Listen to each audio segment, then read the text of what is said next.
Finally 555 আইসির উপর last ভিডিওটা নিয়ে চলে আসলাম, যেখানে দেখাবো এই আইসি ইউজ করে কিভাবে দুইটা স্টেটের মধ্যে সুইচিং করবেন। দুইটা স্টেটের মধ্যে সুইচিং মানে হাই থেকে লো আর লো থেকে হাই। মনেই তো হতে পারে তাহলে তো এই কাজ একটা নর্মাল সুইচ দিয়েও করতে পারি, কেন 555 আইসি ইউজ করব? হ্যাঁ, সকলের মতো আমারও কিন্তু এই কথাটাই মনে হতো, কিন্তু টেনশন নিবেন না, ভিডিও লাস্টে বলে দিব একটা ফিজিক্যাল সুইচ আর 555 আইসির বাইস্টেবল মোডের মধ্যে ডিফারেন্সটা কি। তো চলুন শুরু করি। আসসালামু আলাইকুম। এটা বাইস্টেবল মোডের জেনারেল সার্কিট ডায়াগ্রাম। এই সার্কিটের কাজ করার ধরনটা কিন্তু একটু আলাদা। এখানে কোনো ক্যাপাসিটর দেখতে পারবেন না। এখানে দুইটা পুশ বাটন আছে, সেট আর রিসেট। এই দুইটা দিয়েই কিন্তু সুইচিং করতে হবে। এই যে সেই দুইটা কম্পারেটর, নিশ্চয়ই মনে আছে কম্পারেটরটা কি আর কিভাবে কাজ করে।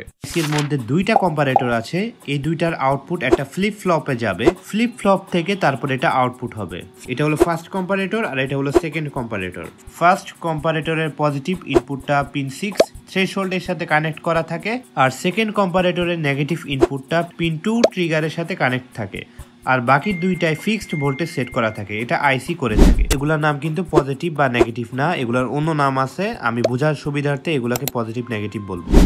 এখানে ফার্স্ট কম্পারেটরের পজিটিভ ইনপুট মানে থ্রেশহোল্ড পিন গ্রাউন্ডে আছে, তাই এটা সবসময়ের জন্যই জিরো আউটপুট দিবে। হ্যাঁ, এই কম্পারেটরের আসলে কোনো কাজ নাই আজকে, লেজি একটা। ওকে, ট্রিগার পিন মানে সেকেন্ড কম্পারেটরের নেগেটিভ ইনপুট এবং রিসেট পিন দুইটাই কিন্তু সবসময় হাই হয়ে থাকবে, মানে পুশ বাটন প্রেস না করা পর্যন্ত আর কি। ও আচ্ছা, আরেকটা কথা বলে নি, পিন 4 মানে রিসেট পিনটা সবসময় কিন্তু ফ্লিপ ফ্লপের সাথে কানেক্ট করা থাকবে। যখন এই পিনে লো সিগন্যাল যাবে তখন এটা ফ্লিপ ফ্লপকে রিসেট করে দিবে। তাহলে ফার্স্ট কম্পারেটর থেকে 0 পাবো আর সেকেন্ড কম্পারেটর থেকেও 0 পাবো। তাহলে যেহেতু দুইটাই 0, তাই আউটপুটের কোনো চেঞ্জ হবে না, মানে লোই থাকবে আউটপুটটা। আচ্ছা, এখানে মনে হতে পারে যদি আউটপুট চেঞ্জ না হয় তাহলে এটা কি আগে থেকে 0 থাকবে না 1 থাকবে? তো বলে নি, ডিফল্ট ভাবে কিন্তু ফ্লিপ ফ্লপ 0 আউটপুট দিবে, তার মানে এটা 0ই থাকবে। যখন সেট পুশ বাটনটা প্রেস করা হবে তখন কিন্তু পিন 2 মানে ট্রিগারটা গ্রাউন্ড হয়ে যাবে, আর গ্রাউন্ড পোটেনশিয়ালে যাওয়ার ফলে কিন্তু S1 হবে। তাহলে R0 ও S1, আমার ভিডিওগুলো দেখে থাকলে বুঝবেন R0 ও S1 হলে